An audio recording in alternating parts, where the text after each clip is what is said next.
बता दिए गए हैं। तो काउंटर्स में भी अच्छे खासे आपको मूवमेंट देखने मिल रहा है। आप देखिए टाटा मोटर्स करीब 4% के आसपास की तेजी जो है वो टाटा मोटर्स में देखी गई है। वहीं बाकी ऑटो काउंटर्स अगर आप देखें तो वहाँ पे थोड़ी सुस्ती है, जैसे कि आयशा मोटर्स पे अगर आप देखेंगे तो 1.5% के आसपास गिरावट है वो देखी जा रही है।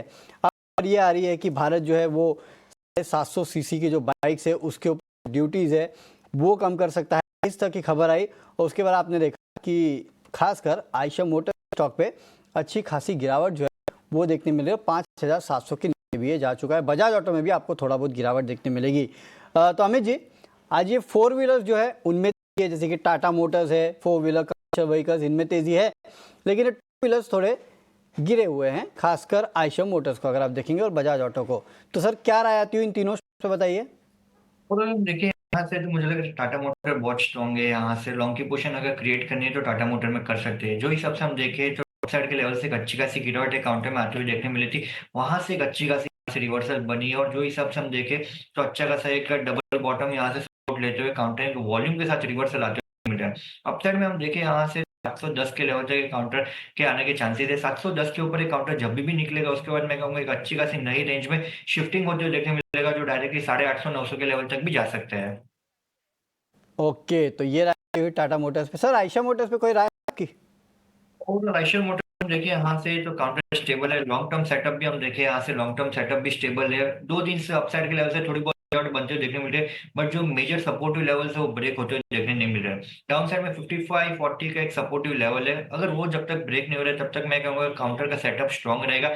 55-40 के नीचे अगर काउंटर जाता है तो मैं कहूंगा थोड़ी बहुत वीकनेस देखने मिलेगी, वरना काउंटर जैसे ही अपसाइड में वापस 57-60 के ऊपर निकल रहा है वहां से बाइंग बाइंग वापस देखने मिल सकती है। कि चलिए, तो ये राय आती हुई आयशा मोटर्स पे और टाटा मोटर्स पे भी आपको राय दी गई है।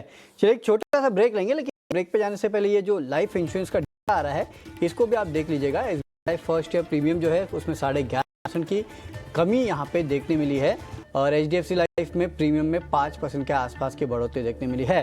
तो ये डेटा जो है वो लगातार आते रहेगा, हम आपको अपडेट देते रहेंगे, लेकिन फिलहाल वक्त हो चुका है एक छोटे से ब्रेक का। लेकिन अमित जी, IT सेक्टर आज फिर चल चुका है। कोई भी IT स्टॉक आपको पसंद है, और खासकर HCL टेक पे भी अपनी राय दीजिए सर। 1600 के आसपास ट्रेड कर रहा है, 8% की तेजी आ चुकी है इसमें।